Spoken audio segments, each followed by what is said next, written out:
Hello जी। आप सभी को हमारे इस यूट्यूब में फिर से स्वागत है। आज हम एनसीईआरटी की ज्योग्राफी यानी भूगोल की कक्षा 7 की अध्याय 5 आज हम आपको पढ़ाने जा रहे हैं। तो आज इस जल अध्याय में हम लोग जो बिंदु के बारे में जो डिस्कस करेंगे उसमें होगा हमारा जल चक्र, जिसके बारे में हम समझेंगे। उसके साथ हम ये समझेंगे कि जल का जो वितरण है वो कैसा वितरण है और कितने प्रतिशत जल का जो है वो स्थिति वो कहाँ पे है और किस किस तरह की जल है।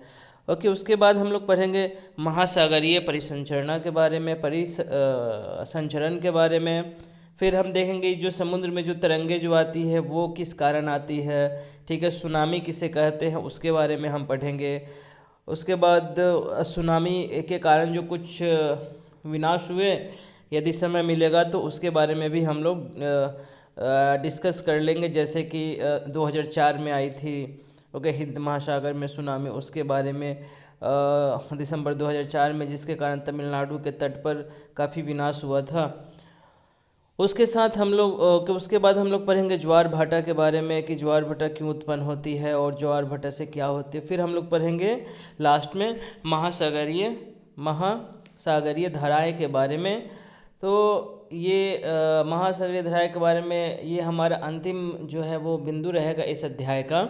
और उसके बाद जैसा कि हर एक चैप्टर में हम अभ्यास जो है उसको भी हम करवा देते हैं बोलकर, और आप उसको नोट कर सकते हैं।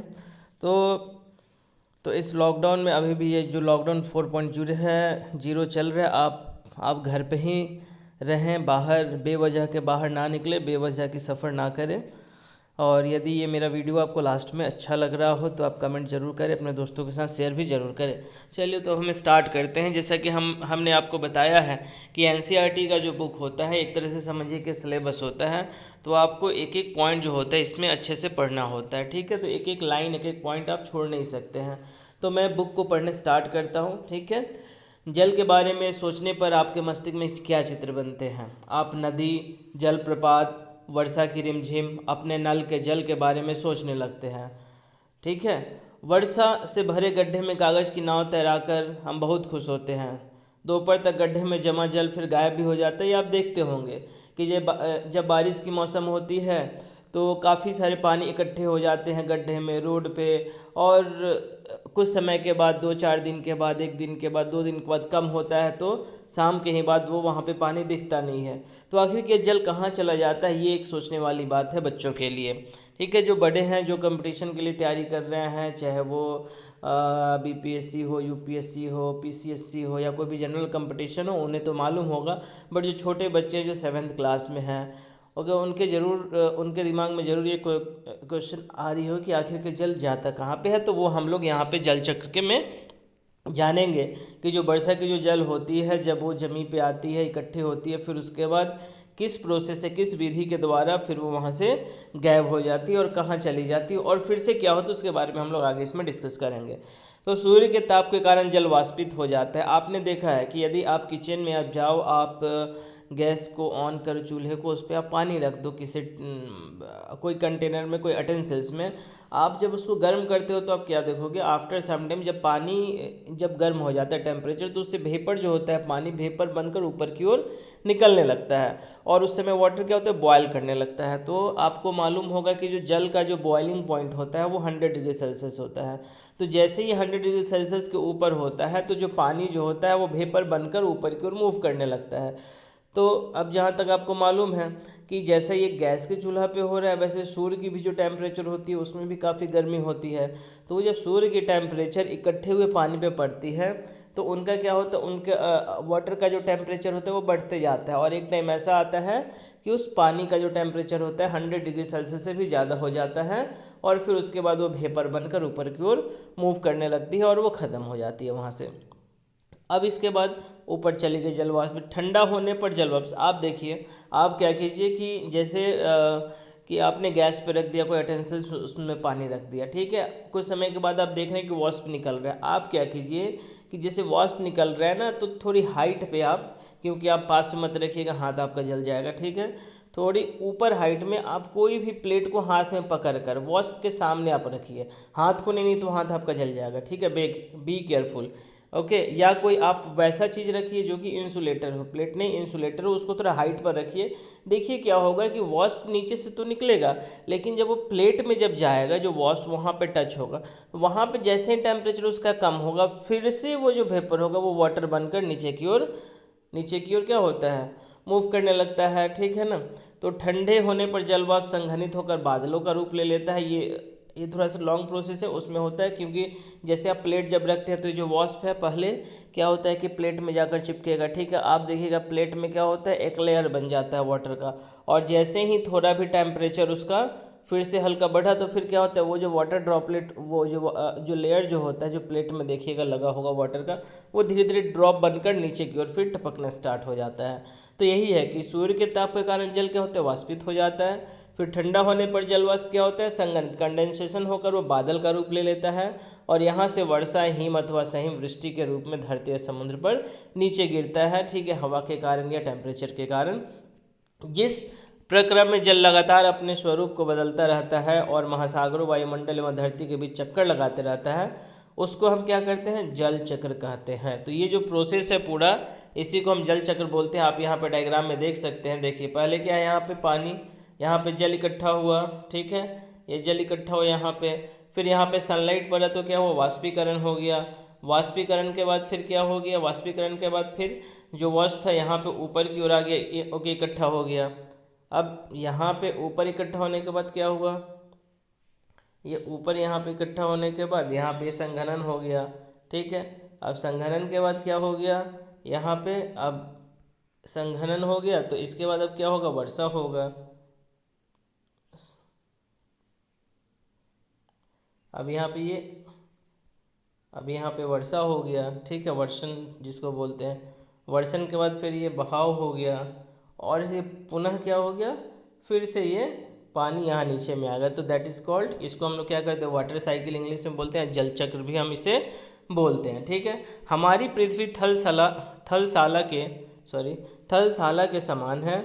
जो जल शताब्दियों पूर्व उपस्थित था वही आज भी मौजूद है।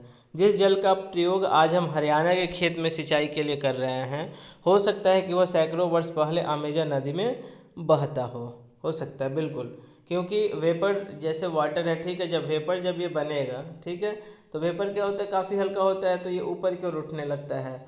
ऊपर मान लीजिए कि जाकर आसमान में जाकर यह बादल बन गया, ठीक है। जब हवा जब चलता है तो आप देखते होंगे आकाश में जो बादल जो होता है एक जगह से दूसरी जगह मूव करता है। तो ऐसा हो सकता है कि जो हरियाणा के ऊपर जो बादल था, ठीक है, या वहाँ जो पानी हो रही है, वो काफ़ी समय पहले अमेजन की जो समुद्र है वहाँ से मूव करके, क्योंकि समुद्र का पानी है वहाँ पे टेम्परेचर ज़्यादा, वहाँ पे वेपर ज़्यादा बनता है, वहाँ पे बादलें ज़्यादा क्रिएट हो, तो हो सकते हैं, इधर आ सकते हैं, ठीक है, मान सकते हैं, कोई इसमें दो मत की बात नहीं है। हो सकता है कि आज हम साउथ में हैं, साउथ इंडिया में हैं, तो नॉर्थ इंडियन कभी यहाँ जो पानी जो आ रही है बरस रही, वो कभी नॉर्थ इंडियन में भी बरस रही होगी, नो प्रॉब्लम, ऐसा हो सकता है, इसमें कोई दो मत की बात नहीं है, दो मत की राय नहीं है। अलवण जल के मुख्य स्रोत नदी ताल, सोते एवं हिम नद है। अलवण जल के आप ध्यान में रखिएगा, दैट इज़ वेरी इंपॉर्टेंट। अलवण जल का मतलब जिसमें नमक नहीं हो, अलवण जल का मतलब जिसमें NaCl नहीं हो, अलवण जल का मतलब जो पीने योग्य हो, जिसको हम पी सकते हैं। और अभी अभी जो चल रही है महामारी, अभी जो विश्वव्यापी जो संकट है वो किसका है, कोरोना वायरस का है। और यदि हम जल को अच्छे से इस्तेमाल ना करें, जल को ज़रूरत के हिसाब से इस्तेमाल करें, यदि हम उसका अभी से सेव नहीं करेंगे, जो अलवण जल है, लवण वाला नहीं, लवण युक्त नहीं, लवण युक्त जल बहुत है, समुद्र में काफ़ी पानी है, लेकिन अलवण जल जो है, जो हमारे पीने के लिए इस्तेमाल आता है, जो हमारे दैनिक जीवन में इस्तेमाल आता है, उसकी जो परसेंटेज है हमारे पृथ्वी पे काफ़ी कम है। तो यदि हम वाटर सेव नहीं करें, यदि पानी की बचाव यदि हम नहीं करेंगे, तो आज से 50 साल बाद, अभी तो कोरोना संकट है, आज से 50 साल बाद पानी की संकट भी पूरे विश्व में हो सकती है। पानी के लिए फिर विश्व युद्ध भी छिड़ सकता है। इसीलिए आप बेवजह के पानी बर्बाद ना करें। यदि आप यदि उतना ही पानी आप टैप से ले अपने बकेट में जितनी की ज़रूरत हो, आप फालतू पानी नहीं यूज़ करें, ठीक है। बहुत इंपॉर्टेंट चीज़ है ये। अलवण जल के मुख्य स्रोत क्या क्या है? नदी, ताल, सोत एवं हिमनद। इसलिए कहा जाता है कि नदी को गंदगी नदी में गंदा ना फैला। यदि गंदा होगा नदी तो फिर नदी का पानी जो होगा वो पीने योग्य नहीं होगा। लेकिन अभी के डेट में जो नदी जो होती है उनकी पानी जो होती है अलवण होती है, उसके पानी मतलब नदी के पानी को हम प्यूरिफाई करके पी सकते हैं, ठीक है, क्योंकि वो उसमें नमक युक्त नहीं है। लेकिन यदि समुद्र का पानी, तो आप बोलिए कि तो फिर समुद्र का पानी क्यों नहीं पी सकते हैं? वहाँ के भी तो पानी निकाल कर हम उसमें से नमक को निकाल सकते हैं, ठीक है। क्योंकि वेपर वाष्पीकरण यदि हम उसको हीट करेंगे तो क्या होगा कि जो वाटर जो होगा वेपर बन के निकल जाएगा, हम उसको कंडेंस कर लेंगे कहीं पे, फिर हम उस जब कंडेंस कर लिया तो फिर पानी निकाल लेंगे, नमक निकाल लेंगे। अब यहाँ पे क्वेश्चन आता है कि यदि हम वैसे करेंगे तो बात तो सही है, पानी तो हमें मिल जाएगा, लेकिन वो जो नमक जो बना, जो जो उस वाटर जो समुद्र के पानी से जो नमक जो निकला, ये जो नमक जो है ये कहाँ जाएगा? ये तो फिर हमें क्या करना होगा? ये फिर क्या होगा? ये फिर जाएगा कहाँ पे? समुद्र में ही चला जाएगा। तो समुद्र की जो जो आप इसको बोल सकते हैं, जो लवण की जो मात्रा होगी समुद्र में, वो क्या होगी? वो बढ़ जाएगी। जब लवण की मात्रा जब समुद्र में बढ़ जाएगी तो समुद्र में रहने वाले जीव जंतु, पेड़ पौधे जो भी हैं वो सब क्या होंगे? वो सब नष्ट होने लगेंगे। तो हम ऐसा नहीं कर सकते हैं कि समुद्र के पानी को निकाल लें और हम उसको क्या करें कि वाष्पीकरण विधि से हम उसको गर्म करें और वाष्प को हम सेपरेट कर लें और नमक को फिर डाल दें, तो नमक की जो है वो बढ़ने लगेगी। तो फिर यहाँ पे क्या होगा? सारा चीज़ अनबैलेंस्ड हो जाएगा। तो हम ऐसा नहीं कर सकते हैं। इसीलिए नदी को साफ़ रखें, ताल, सोते एवं हिमनद को भी साफ़ रखें, और कम से कम ज़रूरत के ही हिसाब से आप जल का इस्तेमाल करें, ठीक है। ऐसे भी कहा जाता है शुरू से ही कि जल ही जीवन है, यदि जल नहीं है तो जीवन संभव नहीं है। काफ़ी सारे प्लानट मैंने जैसे 6th क्लास में पढ़ाया था कि पृथ्वी को अद्भुत ग्रह क्यों कहते हैं। तो पृथ्वी को अद्भुत ग्रह इसलिए बोलते हैं क्योंकि पूरे 8 ग्रह में पृथ्वी एक ऐसा ग्रह है जिसके सतह पे जल वायु ये दोनों इकट्ठे उपस्थित है। और ये जल और वायु जो है ये जीवन के लिए सबसे महत्वपूर्ण की है या कुंजी है। बिना इसके जीवन संभव नहीं है और ये केवल पृथ्वी पे ही उपलब्ध है। इसलिए हम लोग पृथ्वी को अद्भुत ग्रह या हम लोग पृथ्वी को पृथ्वी माता भी कहते हैं या धरती माता भी हम लोग बोलते हैं। महासागरों एवं समुद्र का जल लवणीय होता है, ठीक है, उसमें नमक ज़्यादा होता है। इसमें अधिकांश नमक सोडियम क्लोराइड या खाने में उपयोग किए जाने वाला नमक होता है, ठीक है। तो ये मैंने आपको एक्सप्लेन कर दिया है, ओके। तो ये आप आई होप, मुझे लग रहा है कि आप अच्छे से जल चक्र के बारे में समझ गए होंगे कि जल चक्र क्या होता है, ठीक है। जल चक्र में क्या होता है कि जैसे बारिश हुआ पहले, ठीक है ना, तो यहाँ पे पानी इकट्ठा हो गया। अब ये पानी में क्या होगा? सन का लाइट इस पर पड़ेगा, सनलाइट पड़ने से इसका टेम्परेचर बढ़ेगा तो फिर ये भाप बनकर ऊपर जाएगा।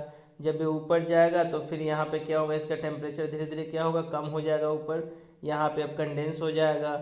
जब यहाँ पे अब कंडेंस हो जाएगा, कंडेंस होने के बाद क्या होगा कि कभी हवा आएगा, टेम्परेचर थोड़ा बदलेगा, फिर यहाँ पे क्या होगा? यहाँ से बारिश होना स्टार्ट होगा, बारिश होगा और फिर ये बहाव होकर फिर से गड्ढा में पानी आ जाएगा। तो ये क्या होगा? एक तरह का वाटर साइकिल हो गया, ठीक है ना, वाटर साइकिल, जिसे हम लोग क्या बोलते हैं? जल चक्र बोलते हैं। आई होप आपको ये सब चीज़ समझ में आ रहा होगा, ठीक है। यदि आपको समझ में नहीं आ रहा होगा तो आप कमेंट में ज़रूर लिखें, क्योंकि यदि आप नहीं लिखिएगा तो हमें कैसे समझ में आएगा कि आपको समझ में आ रहा है कि नहीं आ रहा है। यदि आप कमेंट लिखिएगा तो हम ये भी कोशिश करेंगे कि हम अपने वीडियो में आपके लिए सुधार करें, ठीक है। या हो सकता है कि आपको कोई वैसे बिंदु समझ में नहीं आ रहे, कोई शब्द समझ में नहीं आ रहा, तो उस शब्द को आप ज़रूर कमेंट में लिखें।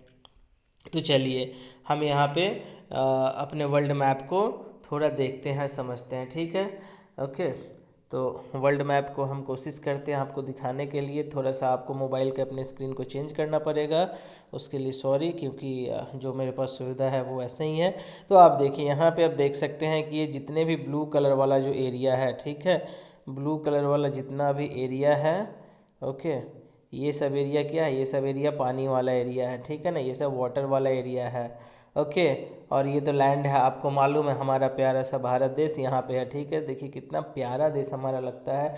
और ये क्यों हम इसको बार बार, मेरे अब जो भी वीडियो में सुनेंगे, मैं इसको क्यों प्यारा देश बोलता हूँ, क्योंकि देखिए क्या है, बात क्या है, क्यों प्यारा मैं बोलता हूँ, क्योंकि देखिए ऐसा लगता है जो भारत जो देश है ना, ठीक है, ये इसके दो हाथ है, ऐसे अपने हाथ को फैलाए हुए है, ठीक है, हाथ को फैलाए हुए हैं।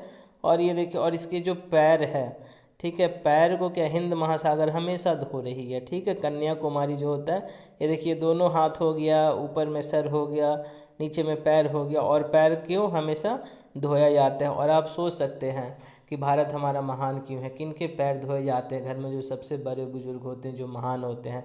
तो उसी तरह हमें लगता है कि जो भारत जो हमारा देश है, पूरे देश में सबसे महान है। और बस ये मेरी अपनी भावना है, आपकी भावना कुछ और हो सकती है, ठीक है। हो सकता है कि आपको अमेरिका अच्छा लगता हो सकता है कि आपको ऑस्ट्रेलिया अच्छा लगता हो, लेकिन मुझे अपना प्यारा भारत इसलिए अच्छा लगता है क्योंकि इसकी जो समुद्री जो सीमा है वो भी काफ़ी ज़्यादा है, ठीक है। और समुद्री सीमा होने से भी काफ़ी हमें फ़ायदे भी होते रहे हैं, ओके। तो यहाँ पे देखिए आप देख सकते हैं कि जो वाटर वाला जो एरिया है वो कहीं ना कहीं जो लैंड वाले एरिया से काफ़ी ज़्यादा है, ठीक है। तो हम इसमें समझेंगे परसेंटेज वगैरह, ठीक है। बाकी आप इसमें जानते हैं, ठीक है, आगे हम लोग देख लेंगे, ओके। तो चलिए आगे मूव करते हैं। कुछ इसमें ज़रूरत होगा तो, अच्छा हाँ सॉरी, इसमें एक्चुअली में हमें आपको जो बताना था मैं भूल गया, ये इसमें आपको मुझे बताना था कि नदी वगैरह, नदी कौन सा है इम्पोर्टेंट और झील कौन कौन सा है, ठीक है। तो जैसे कि आप यहाँ पे देख रहे हैं, गंगा नदी भारत में, ब्रह्मपुत्र नदी चीन से निकलती है, ठीक है, मिजोरम होते हुए भारत में, मिजोरम अरुणाचल प्रदेश में एंटर करती है, ठीक है, ओके। और फिर मतलब भारत में आती है, मतलब मेनली दोनों जो नदी है भारत में बहती है, ठीक है। उसके बाद देखिए हुआंग ही नदी चाइना का हो जाएगा। ऑस्ट्रेलिया का देखिए डार्लिंग नदी है, ठीक है, अच्छा नदी है। कोरल सागर यहाँ पे देखिए, तो आप क्या है कि ये सब आप याद, ये देखिए दक्षिण चीन सागर ये हो गया यहाँ पे, ओके, पूर्वी चीन सागर हो गया। यहाँ पे आप देख लीजिए ऑरेंज नदी, ये साउथ अफ्रीका के जस्ट ऊपर है, जो कंट्री होगा मुझे याद नहीं आ रहा है, ठीक है। कांगो नदी, ओके, विक्टोरिया झील, नाइजर झील, नील नदी आपको मालूम होगा ये विश्व की सबसे लंबी नदी है, और ब्रह्मपुत्र विश्व की सबसे बड़ी नदी है, याद रखिएगा, ब्रह्मपुत्र सबसे बड़ी नदी है, नील नदी सबसे लंबी नदी है, ठीक है। यहाँ भूमध्य सागर हो गया, दनबू नदी यूरोप में हो गया, ठीक है, काला सागर, कैस्पियन सागर। उसके बाद दक्षिण अमेरिका में देख लीजिए अमेजन नदी, ठीक है, ये सबसे गहरी नदी है, ठीक है, अमेजन नदी सबसे गहरी नदी है। कैस्पियन सागर, ठीक है, मिसिसिपी नदी, विनीपोग झील, सुपीरियर झील, यूरेन झील, सॉल्ट लेक सिटी, एक सॉल्ट लेक सिटी आपका कोलकाता में भी है, लेकिन ये salt lake city is different, ठीक है। लेकिन दोनों में सिमिलरिटीज़ है, दोनों जगह सॉल्ट लेक सिटी में दोनों जगह सॉफ्टवेयर की इंडस्ट्रीज़ काफ़ी ज़्यादा है। ग्रेट बियर झील, तो ये सारे झील और नदी के मैंने आपको नाम बता दिए। चलिए जो इसमें डायग्राम में दिया हुआ है, आगे हम लोग इसमें मूव करते हैं, ठीक है। आप पढ़िए अच्छे से। अब देखिए यहाँ पे हम लोग जल के वितरण को देखेंगे। जल के वितरण के पहले हम ये देखते हैं इसमें क्या लिखा हुआ है, ठीक है, हमें भी नहीं मालूम है, हम साथ में पढ़ते हैं मिलकर आपके साथ। लवणता 1,000 ग्राम जल में मौजूद नमक की मात्रा होती है। महासागर की औसत लवणता 35 भाग प्रति 1,000 ग्राम होती है। सोच लीजिए, मात्र 35 भाग, मतलब 1,000 ग्राम में मात्र 35, ठीक है ना। लवणता 1,000 ग्राम में जल की, जिसमें से मात्र 35, जैसे 1,000 ग्राम वाटर है तो उसमें 35 ग्राम ही होता है जल, ठीक है, याद रखिएगा इसको। हम सभी जानते हैं कि पृथ्वी की सतह का 3/4 भाग जल से ढका हुआ है। 3/4 भाग किससे ढका हुआ है? जल से ढका हुआ। 3/4 का मतलब कितना हुआ, कितना परसेंट हो गया? 3/4 का मतलब 3/4, 3/4, तो कितना हो जाएगा? 0.75 अप्रॉक्स हो जाएगा ना, ठीक है। तो 3/4 भाग याद रखिए। यदि धरती पर थल की अपेक्षा जल अधिक है तो अनेक देशों में जल की कमी का सामना क्यों करना पड़ता है? जैसे मैंने अभी आपको बताया था कि पानी काफ़ी है, लेकिन फिर भी हम क्या, हमेशा आप देखते स्लोगन सुनते, save water, don't waste water, save water, क्योंकि पीने वाली जो जल है, अलवण जो जल है, वो उसकी जो मात्रा काफ़ी कम है। पूरे जल को देखो तो वो तो 75% है, मतलब 3/4 भाग है, पूरे पृथ्वी का। क्या पृथ्वी पर मौजूद संपूर्ण जल हमारे लिए उपलब्ध है? निम्नलिखित तालिका। अब यहाँ पे आप समझिए विवरण में, ठीक है। ये देखिए, महासागर का जल 97.3%, जो कि लवणीय होता है, ये पीने योग्य नहीं होता है। बर्फ छत्रक 2.0%, भूमिगत जल 0.68%, हैंडपम्प को डालते हैं अंदर से जो पाइप निकालते हैं मात्र 6.8% है। झीलों का अलवण जल 0.009, स्थलीय समुद्र एवं नमकीन झीलें 0.009, वायुमंडल में 0.019, और नदियाँ में देखिए कितना कम है, 0.0001%। तो इसमें ये महासागर का हटा दीजिए, इसको हम नहीं पी सकते हैं, ठीक है। नमकीन झीले को भी हटा दीजिए, इसको भी नहीं पिया जा सकता, पानी नमकीन होता है। तो आप देख रहे हैं काफ़ी कम, ठीक है ना, <1% वाटर जो है वो हमारे पीने योग्य है। इसलिए हम कहते हैं कि हमें वाटर को सेव करना चाहिए, ठीक है। यहाँ पे देखिए, अब यहाँ पे क्या है कि इसमें समझाया जा रहा है, जो हम बता रहे थे नमक वाला बात। 2 लीटर जल ले, मान ले यह पृथ्वी की सतह पर जल की संपूर्ण मात्रा है। बर्तन से 12 चम्मच जल मापकर दूसरे कटोरे में रखें। बर्तन से जल निकालने के बाद शेष जल लवणीय जल को दर्शाता है, जो महासागर और समुद्र में पाया जाता है। यह जल उपयोग के लिए उपयुक्त नहीं है। याद रखिएगा कि महासागर वाला जो जल है वो प्रयोग के उपयुक्त, यह लवणीय जल नमक युक्त होता है, ठीक है। तो बाकी आप देख लीजिए, इसमें कोई दिक्कत नहीं है। जीवन के लिए जल अत्यधिक आवश्यक है, वो तो आपको मालूम है, बताने की जरूरत नहीं, डेली आप पानी पीते हैं, ठीक है। पढ़ते समय भी पानी पीते रहिए, और इस समय कोरोना महामारी में तो हमेशा गर्म करके पानी पीजिए, ठीक है। क्योंकि काफ़ी सारे डॉक्टर हमारे जो कि भगवान के रूप होते हैं, ठीक है, उनका कहना है कि यदि हम गर्म पानी का हमेशा सेवन करें तो हम इस जो महामारी जो फैल रही है, जो वायरस जो है, उससे हम कहीं ना कहीं अपने आप को बचा सकते हैं। प्यासे होने पर केवल जल ही हमारी प्यास बुझा सकती है। ऐसे में आपको क्या ऐसा नहीं लगता कि लापरवाही से जल का उपयोग करना? बिल्कुल, मैंने आपको पहले ही बता दिया है कि हमें लापरवाही से जल का उपयोग नहीं करना है। यहाँ पे देखिए, आप देख सकते हैं पेपर में कि हमेशा के प्रॉब्लम, ठीक है ना, जैसे the water you drink, कॉपिंग with water, scarcity. देखिए स्कार्सिटी, यही मैं बोल रहा था कि हो सकता है कि आज से 50 साल, तो मैंने ज़्यादा बोल दिया, आज से 30 साल बाद 2050 के बाद ऐसा ना हो कि जल के लिए वर्ल्ड वार छिड़ जाए, क्योंकि जल काफ़ी सीमित मात्रा में है। Okay, water scenario in urban Indian Delhi, many major rivers in danger of drying out, Ganga mountain dying rivers, मतलब ख़त्म होते जा रहे। ओके, तो इसलिए काफ़ी इम्पोर्टेंट है कि हम कुछ न कुछ अपने इस पर्यावरण के लिए, जल के लिए हम करें। तो हमारा योगदान यही है कि हम तो जल तो बना नहीं सकते हैं, ठीक है। जल की जो फार्मूला होती है H2O होती है, ठीक है, तो हम इसको बना नहीं सकते अपने लैबोरेटरी में, लेकिन कम से कम वातावरण ने जो प्रकृति ने दिया है, हम तो उसको बर्बाद ना करें, अपने ज़रूरत के हिसाब से इस्तेमाल करें। ओके, तो आगे हम इसमें मूव करते हैं। इसके बाद है महासागरीय परिसंचरण। समुद्री तट पर नंगे पैर चलने से कुछ जादुई सी अनुभूति होती है। अब जाइए, काफ़ी मज़ा आता है। जो समुद्री जो क्षेत्र होता है जाना चाहिए, ठीक है। ईयर में एक बार ज़रूर घूमने जाना चाहिए, क्योंकि साइंस में आप जब पढ़िएगा, यदि आप इंजीनियरिंग कीजिएगा, ठीक है, जिससे मैंने भी किया है, ओके, इंजीनियरिंग मैंने भी किया है BIT सिंदरी से, ठीक है। तो यदि आप समुद्र किनारे जाइएगा तो वहाँ पे होता क्या है कि जैसे मैंने साइंस में पढ़ा था इलेक्ट्रॉनिक्स पेपर में, कि जो पानी की जो लहर, जब पानी की लहर जब आती है, ठीक है ना, आप देखते होंगे पानी की लहर ऐसे आती है, और जब वो किनारे पर आकर ऐसे टकराती है ना, तो यहाँ पे क्या होता है कि नेगेटिव चार्ज जनरेट होते हैं। जैसे दो टाइप के चार्ज होते हैं ना, पॉजिटिव और नेगेटिव। तो यहाँ पर नेगेटिव चार्ज जनरेट होते हैं, और ये नेगेटिव चार्ज क्या होते हैं ना, कि ये नेगेटिव चार्ज ये समुद्र किनारों के वातावरण में जितने भी डस्ट पार्टिकल होते हैं, ठीक है ना, जो कि हमारे हेल्थ के लिए सही नहीं है, वो उनको अट्रैक्ट कर लेते हैं। समझे बात को? यानी कि जो समुद्र की लहरें जब आती है, ठीक है ना, और जब ये किनारों पर जब स्ट्राइक होती है, ठीक है, तो यहाँ पे क्या है, क्योंकि काफ़ी ज़ोर से स्ट्राइक होती है, यदि आप फील किए होंगे, तो यहाँ पे नेगेटिव चार्ज का जनरेशन होता है, ठीक है। अब ये नेगेटिव चार्ज क्या करती है? नेगेटिव चार्ज वातावरण में जितने भी डस्ट पार्टिकल होते हैं, ये इसको अपने ओर अट्रैक्ट कर लेती है, ठीक है। अट्रैक्ट करने के बाद क्या होता है कि ये जो नेगेटिव चार्ज होती है फिर से ये पानी के साथ ये क्या होती है, बैक हो जाती है पानी में। ठीक है, तो समुद्र के किनारे के पास का जो वातावरण जो होता है वो हमेशा क्या होता है, प्योर होता है, वो हमेशा प्यूरिफाई होते रहता है बाय नेचुरल प्रोसेस। ठीक है, तो आपको ये थोड़ा सा अजीब लग रहा होगा लेकिन ऐसा होता है। और प्लस यही रीज़न है कि ऐसे ऐसे जगह को टूरिस्ट प्लेस बनाया जाता है। एक्चुअली ये टूरिस्ट प्लेस बन जाता है क्योंकि आप वहाँ जाइएगा तो आप अपने आप को एनर्जेटिक फील कीजिएगा। ठीक है, आपको अच्छा लगेगा, और जहाँ पे आपको जाने में अच्छा लगता है, जो चीज़ करने में आपको अच्छा लगता है, आप समझ रहे हैं मेरी बातों को, वो चीज़ आप हमेशा करना चाहते हैं।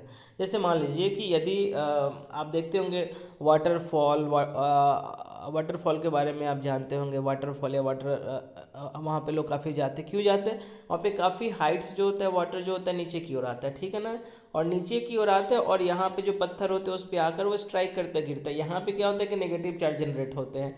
ये नेगेटिव चार्ज क्या करते हैं कि इस वाटरफॉल के आसपास में जो भी एरिया होता है, इसके पास जितने भी डस्ट पार्टिकल्स होते हैं वो उसको अट्रैक्ट करके वाटर के साथ नीचे की ओर लेके चला जाता है। तो यहाँ का जो एरिया हो गया वो क्या हो गया, प्यूरीफाई हो गया। तो वहाँ पे हम अपने आप को एनर्जेटिक फील करते हैं और वहाँ जाकर हम खेलना कूदना सब चीज़ स्टार्ट कर देते हैं। ठीक है, इसलिए ये चीज़ होता है। तो आप बस इससे, ये चैप्टर से रिलेटेड नहीं था, थोड़ा मुझे याद आ गया तो मैंने ये चीज़ एक्सप्लेन कर दिया। इसलिए जाना चाहिए ऐसे जगहों में, लेकिन अभी नहीं, अभी कोरोना महामारी में अब घर में रहिए।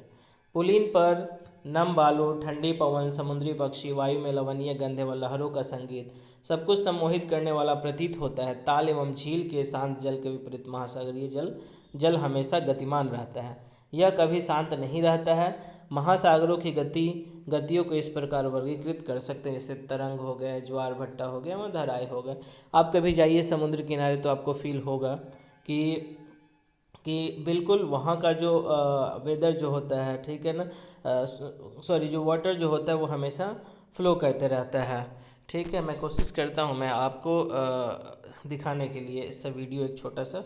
ठीक है, ये देखिए, ऐसे फ़ोटो में तो आप देख रहे हैं कि ये समुद्र है। ठीक है ना, I try to show you. Okay, just wait, मैं कोशिश करता हूँ आपको दिखाने के लिए सी शोर वगैरह के बारे में।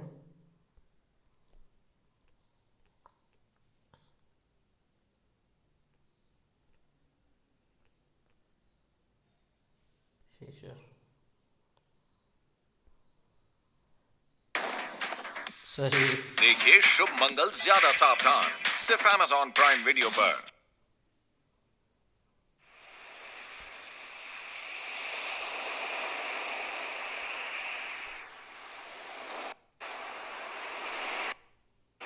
ओह माय गॉड, इसमें तो साउंड ही रहा। ओके, कोई नहीं, मैं दूसरा वीडियो में कोशिश करता हूँ आपको दिखाने के लिए। ओके, जहाँ से ये सब चीज़ हमें मालूम हो। हाँ, आई थिंक सर ये वीडियो हमें धोखा ना दे, ये वीडियो शायद हमें धोखा ना दे।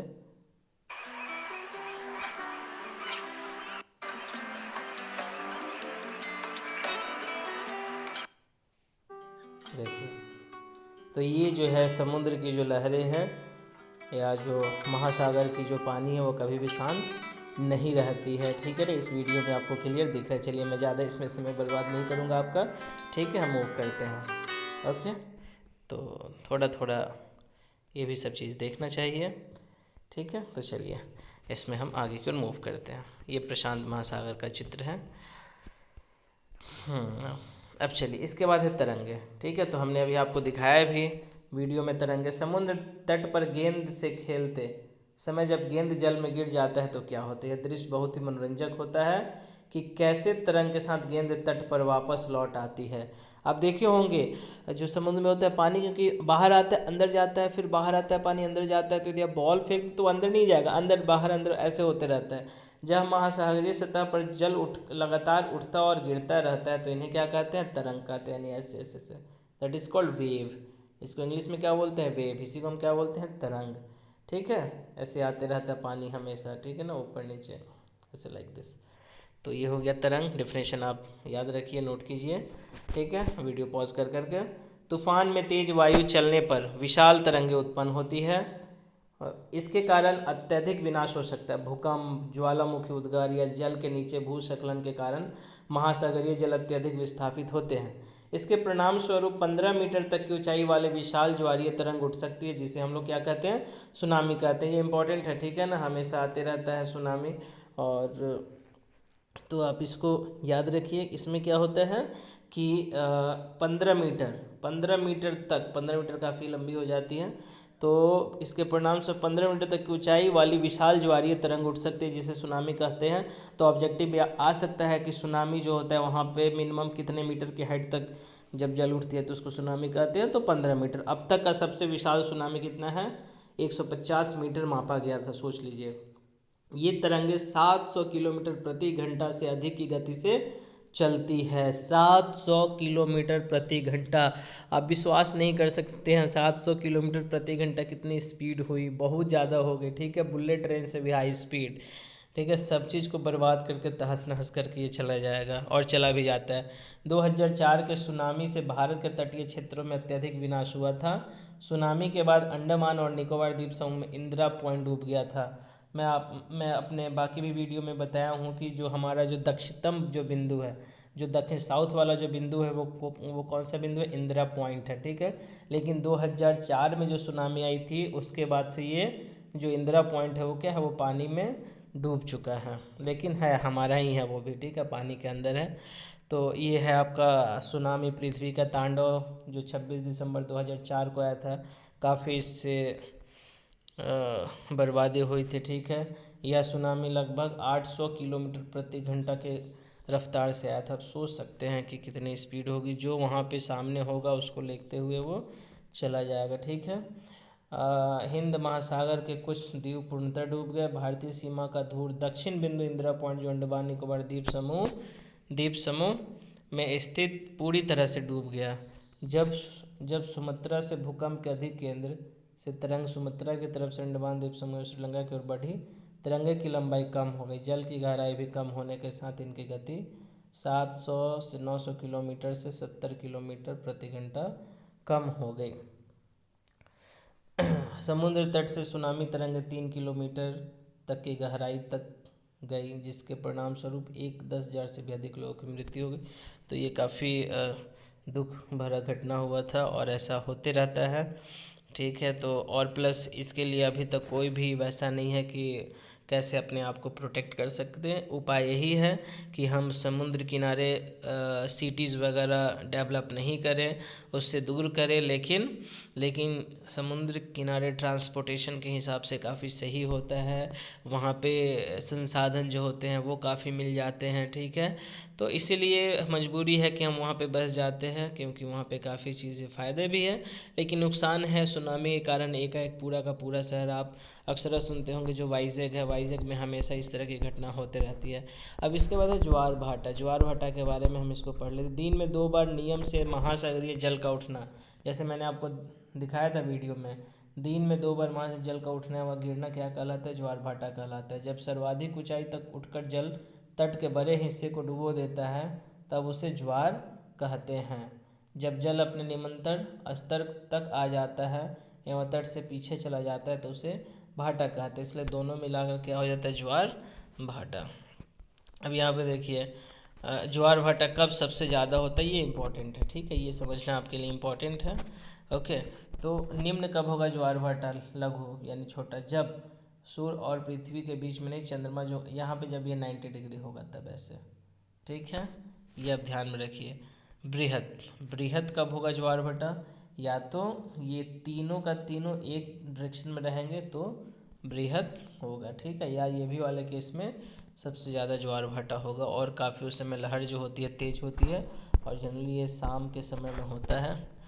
सूर्य एवं चंद्रमा के शक्तिशाली गुरुत्वाकर्षण मैंने आपको बताया था कि गुरुत्वाकर्षण बल क्या होता है, फिर भी मैं आपको यहाँ पे एक्सप्लेन कर देता हूँ कि गुरुत्वाकर्षण बल न्यूटन के अनुसार किसी भी दो द्रव्यमान के बीच में आकर्षण बल लगता है, और उसी आकर्षण को हम लोग क्या कहते हैं, गुरुत्वाकर्षण बल लगता है। इसके लिए फॉर्मूला जो होता है आप याद रखिए, F = यदि 2 बॉडी है, ठीक है ना, एक है m1, एक क्या है m1, दूसरा क्या है m2, ठीक है, तो F = क्या होगा m1 m2/2, r²। यहाँ पे आगे कांस्टेंट लगता है कैपिटल G, जिसको हम लोग यूनिवर्सल ग्रेविटेशनल कांस्टेंट बोलते हैं। ये साइंस में पढ़िएगा अच्छे से, मैं ज़्यादा यहाँ पे एक्सप्लेन नहीं करूँगा।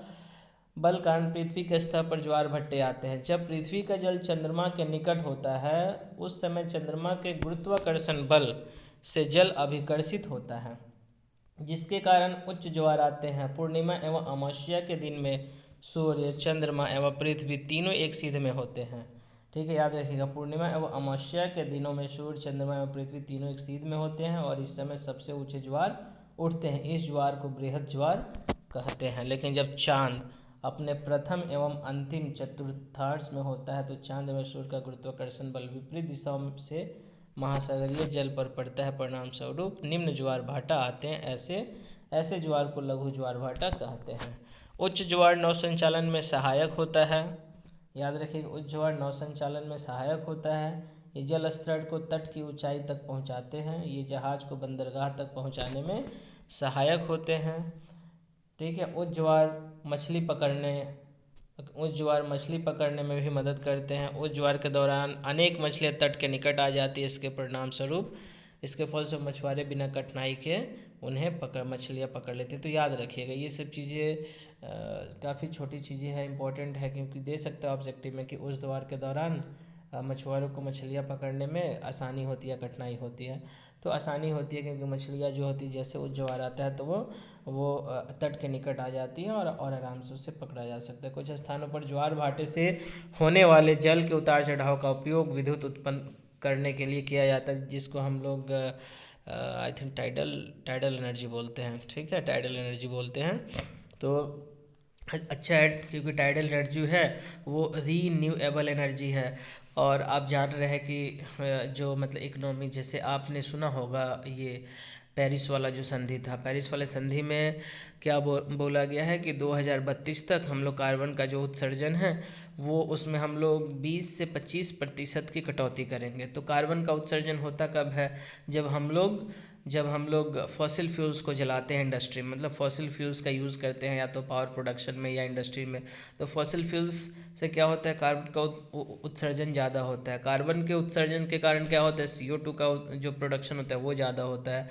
और आप जानते हैं कि CO2 जब ज़्यादा होगा तो वो क्या होता है कि सनलाइट से जो ऊष्मा जो आती है उसको अवशोषित कर लेता है और अवशोषित कर वो फिर रिटर्न बैक नहीं होता है सन का जो ऊष्मा होता है, जिसके कारण वायुमंडल का जो तापमान जो होता है वो चेंज होता है, जिसके कारण ग्रीन हाउस इफेक्ट जो होता है वो ग्रीन हाउस इफेक्ट होता है, जिसके कारण हमारी जो मौसम का जो चेंज साइकिल है वो क्या होता है, वो कहीं ना कहीं डिस्टर्ब होता है। गर्मी में ज़्यादा गर्मी, ठंड में भी अधिक ठंड, बारिश जब होना चाहिए तब, मतलब इधर उधर सब चीज़ जो होता है अनबैलेंस्ड वे में हो जाता है। तो हमारी जैसे जो हमारी जो इकोनॉमी है वो अभी क्या है, ग्रीन इकोनॉमी की ओर ज़्यादा मूव कर रही है। तो ग्रीन इकोनॉमी का मतलब क्या है कि हम वहाँ पे क्या करें, रीन्यूएबल एनर्जी रिसोर्सेज का यूज़ करें। तो टाइडल एनर्जी भी एक तरह का वैसे ही एग्जाम्पल है, जिसमें कि समुद्र किनारे, क्योंकि समुद्र का जो लहर जो आता है वो काफ़ी स्पीड में आता है, तो हम वहाँ पे टरबाइन वगैरह फिट कर देते हैं और वहाँ से इलेक्ट्रिसिटी प्रोड्यूस करने की कोशिश करते हैं और करते भी हैं। महासागरीय धाराएं निश्चित दिशा में महासागरीय सतह पर नियमित रूप से बहने वाली जल की धाराएं होती है। महासागरीय धाराएं गर्म या ठंडी हो सकती है। सामान्यतः गर्म महासागरीय धाराएं भूमध्य रेखा के निकट उत्पन्न होती है एवं ध्रुवों की ओर प्रवाहित होती है। याद रखिएगा, ठीक है। महासागरीय धाराएं गर्म या ठंडी हो सकती है। सामान्यतः गर्म महासागरीय धाराएं भूमध्य रेखा के निकट उत्पन्न होती हैं एवं ध्रुवों की ओर प्रवाहित होती है। भूमध्य रेखा जो कि पृथ्वी को बीचों बीच विभाजित करता है दो भागों में। ठंडी धाराएं ध्रुवों या उच्च अक्षांशों से उष्णकटिबंधीय निम्न अक्षांशों की ओर प्रवाहित होती है। ठंडी धाराएं ध्रुवों या उच्च अक्षांशों से उष्णकटिबंधीय या निम्न अक्षांशों की ओर प्रवाहित होती है, यानी कि जैसे कि ध्रुव है तो ध्रुव से नीचे की ओर मूव करती है। ये सब आप याद रखिए, ये हो गया, ठीक है। ये सब मैंने आपको 6th क्लास में बताया था। यदि आप अक्षांश या ध्रुव ये सब आपको समझ में नहीं आ रहा होगा तो मेरे 6th क्लास का आप लेक्चर सर्च कीजिए, यूट्यूब में आपको मिल जाएगा, वहाँ से पढ़िए, ठीक है। आपको ज़रूर उससे हेल्प मिलेगा। लैब्राडोर महासागरीय धाराएं शीत जल धाराएं होती है, जबकि गल्फ स्ट्रीम गर्म जल धाराएं होती है। याद रखिए, दैट इज़ इम्पॉर्टेंट। नोट कर लीजिए। लैब्राडोर महासागरीय धाराएं शीत जल धाराएं होती है और गल्फ स्ट्रीम गर्म जल धाराएं होती है। महासागरीय धाराएं किसी क्षेत्र के तापमान को प्रभावित करती है। गर्म धाराओं से स्थलीय सतह का तापमान गर्म हो जाता है। जिस स्थान पर गर्म एवं शीत जल धाराएं मिलती है वह स्थान विश्व भर में सर्वोत्तम मत्स्य क्षेत्र होता है, मतलब मछली वाला माना जाता है। जापान के आसपास है उत्तर अमेरिका के पूर्वी तट, इसके कुछ उदाहरण याद रखिएगा। मत्स्य क्षेत्र क्या होता है, तो वैसा क्षेत्र जहाँ पे लैब्राडोर महासागरीय और गल्फ स्ट्रीम महासागरीय जलधाराएं आपस में मिलती है, ठीक है। और इसके एग्जांपल जापान और उत्तर अमेरिका के पूर्वी तट इसके कुछ उदाहरण हैं। तो यहाँ पे आप देख सकते हैं इसमें धाराएं के बारे में, ठीक है। बुक में देखिए इस डायग्राम को, ओके। तो यहाँ पे देखिए जो हमने आपको अभी अभी बढ़ाया था ये दो था ना, एक था लैब्राडोर महासागरीय धारा, तो यहाँ पे देखिए ये थोड़ी ठंड होती है, शीतल, तो वो यहाँ पे है। और ये डेफिनेटली आपको मालूम है कि ये ध्रुव के ही पास में होगा, ठीक है। तो आप इसको समझिए, देखिए, पढ़िए अच्छे से, ओके। यदि आपको इसमें कुछ प्रॉब्लम हो रहा है तो आप मुझे कमेंट कीजिए। जहाँ गर्म और ठंडी जलधाराएं मिलती है वहाँ कोहरे वाले मौसम बनता है, इसके फलस्वरूप नौ संचालन में बाधा उत्पन्न होती है। अब देखिए, अब यहाँ पे अभ्यास में है, अभ्यास में कुछ क्वेश्चंस दिए हुए हैं, ठीक है। एक एक करके मैं क्वेश्चन को पढ़ते जाता हूँ और मैं एक्सप्लेन भी करते जाता हूँ। मुझे आशा है कि आप इसको वीडियो पॉज कर करके नोट करते जाएंगे, ठीक है, ज़रूरत के हिसाब से। तो पहला है कि वर्षण क्या है, ठीक है। फर्स्ट क्वेश्चन क्या है, वर्षण क्या है। जलवाष्प संघनित होकर बादलों का रूप लेता है। मैंने आपको बताया था यहाँ से या वर्षा हिमोस अथवा सहीन वृष्टि के रूप में धरती या समुद्र पर नीचे गिरता है, इसी को हम क्या कहते हैं, वर्षण कहते हैं। जल चक्र मैंने आपको बताया था, जल चक्र में आप डायग्राम बना लीजिए बुक से वो ऊपर में जाकर, ठीक है, बुक में दिया हुआ था। वैसे मैं बोलता हूँ, जिस प्रक्रम में जल लगातार अपने स्वरूप को बदलता रहता है और महासागरों, वायुमंडल एवं धरती के बीच चक्कर लगाता रहता है, उसको हम क्या कहते हैं, जल चक्र कहते हैं। डायग्राम जरूर बनाइएगा इसमें। ग है, लहरों की ऊंचाई प्रभावित करने वाले कारक कौन कौन से हैं, ठीक है। तो देखिए, लहरों की ऊंचाई, जैसे जो लहर जो आती है समुद्र की, उसको प्रभावित करने के मुख्यतः 3 कारण। एक है जल की मात्रा कितनी है, ठीक है, क्योंकि जल की गहराई कम होगी तो फिर वहाँ पे जो लहर जो होता है वो कम होने लगता है। वायु की गति उस पर, और सूर्य एवं चंद्रमा की आकर्षण शक्ति क्या है उस पर भी ये डिपेंड करता है। जैसे मैंने आपको अभी अभी बताया था ज्वारभाटा में, ठीक है, कि सूर्य और चंद्रमा की स्थिति क्या है, तीनों सेम डायरेक्शन से तो वृहद ज्वार होता है, ओके। इसके बाद है महासागरीय जल की गति को प्रभावित करने वाले कारक कौन कौन से हैं। तो महासागरीय जल की गति, तो सूर्य एवं चंद्रमा की आकर्षण शक्ति हो गया, महासागरीय जल में लवणता की मात्रा हो गया, वायु की गति हो गया, तापीय अंतर हो गया, पृथ्वी की घूर्णन गति, क्योंकि पृथ्वी यदि घूर्णन ना करे तो भी इस पर असर पड़ेगा, ठीक है। ऐसे पृथ्वी घूर्णन ना करे तो काफ़ी सारी चीज़ पे असर पड़ेगा, ठीक है। यहाँ पे फिर ये अद्भुत ग्रह रह ही नहीं पाएगा, क्योंकि जिस एरिया में सूर्य का ताप पड़ेगा वहाँ पर टेम्परेचर बढ़ते जाएगा, उसके अपोजिट साइड में टेम्परेचर डाउन होते जाएगा। उसके बाद 6 में है महासागरीय धाराएँ क्या है। तो महासागरीय धाराएं निश्चित दिशा में महासागरीय सतह पर नियमित रूप से बहने वाली धाराएं होती हैं। महासागरीय धाराएं गर्म या ठंडी हो सकती है। आप एक एग्जांपल लिख सकते हैं गर्म का और ठंडे का, जो मैंने आपको अभी बताया, ठीक है।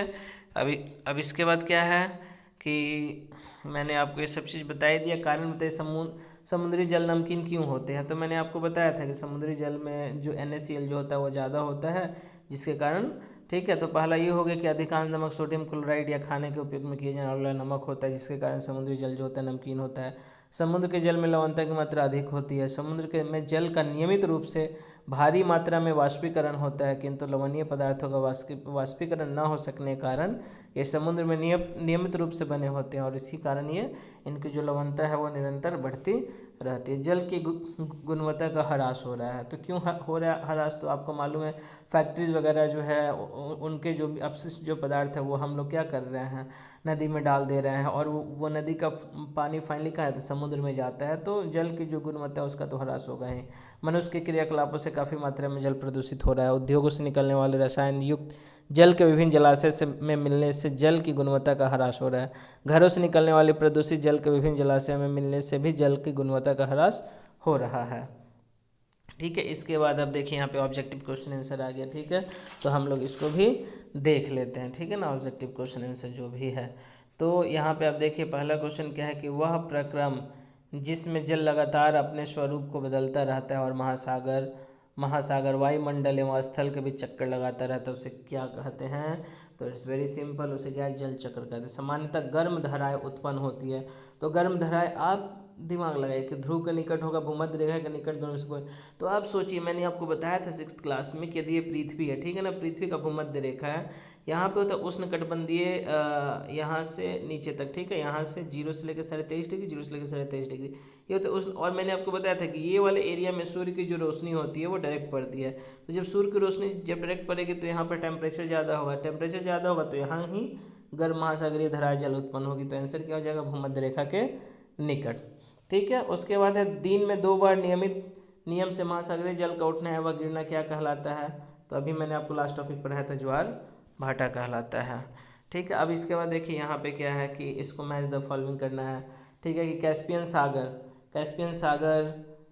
इसमें से क्या है? तो कैस्पियन सागर जो है विशालतम झील है, याद रखिए, ठीक है। ज्वार भाटा, जल में अत्यधिक आवधिक उतार चढ़ाव, दिन में कम से कम 2 बार होता ही होता है। सुनामी क्या है? तीव्र भूकंप तरंगे, आपने देखा 700-800 किलोमीटर प्रति घंटा के हिसाब से आती है। महासागरीय धाराएं निश्चित मार्ग में प्रवाहित होने वाली जलधाराएं। तो यहाँ पे इधर उधर कुछ नहीं, सभी डायरेक्ट दे दिया गया, हो सकता है कि सफल करना भूल गए होंगे, ठीक है। तो ये आज हमारे जो चैप्टर है जल, शायद मैंने काफ़ी समय ले लिया आपका इस चैप्टर में, कि इतनी समय लेने की उम्मीदें नहीं थी, लेकिन आदत से मजबूर यदि मैं पढ़ाता हूँ तो मैं चाहता हूँ कि कोई भी बिंदु, कोई भी टॉपिक इसमें छूटे नहीं, और ताकि आपके और मैं चाहता हूँ कि किसी भी चीज़ को 1 बार 2 बार 3 बार मैं बोलूँ ताकि वो आपके दिमाग में छप जाए और समझ में आ जाए, क्योंकि रटने रटाने से तो हो नहीं सकता है, ठीक है। मैं समझाना चाहता हूँ बार बार बोल कर कि आप समझिए, ठीक है। जैसे और कि इसलिए मैं पहले के टॉपिक को डिस्कस करता हूँ, क्योंकि यदि आप 6th क्लास का यदि आपको चैप्टर याद होगा कि भूमध्य रेखा जो होता है पृथ्वी को 2 भागों में भागता है, ठीक है, 0 डिग्री अक्षांश पे होता है। इसके ऊपर यदि हम 23.5 डिग्री अक्षांश तक चले जाएं तो ये जो हमारा जो रेखा मिलता है वो कर्क रेखा मिलता है, ये मैंने आपको बताया था। यदि दक्षिण में हम चले जाए उतने ही 23.5 डिग्री तो ये हमें मकर रेखा मिल जाता है, ठीक है। मैंने आपको बताया था कि यहाँ पे एक ये मतलब अक्ष होता है, काल्पनिक अक्ष होता है, इस साइड में हो जाता है नॉर्थ, इस साइड में होता है साउथ। और मैंने ये बताया था ये वाले एरिया में क्या होता है, सबसे ज़्यादा सनलाइट पड़ता है, तो सबसे ज़्यादा यहाँ पे क्या होगा? ओके, उष्मा भी अवशोषित होगा। तो यहाँ पे क्या होगा? यदि सबसे ज़्यादा उष्मा मिल रहा है तो ये एरिया में गर्मी ज़्यादा होगा, तो यहाँ पे जो महासागर होगा उसमें किस टाइप के जलधाराएं होंगे? गर्म जलधाराएं होंगी। सिंपल, यदि आपको कॉन्सेप्ट मालूम है तो आप क्या है कि आप आंसर को आराम से कर सकते हैं, ठीक है। तो चलिए इसी के साथ आज हम इस अध्याय को यहीं पे ख़त्म करते हैं। ओके, धन्यवाद, शुभ दिन।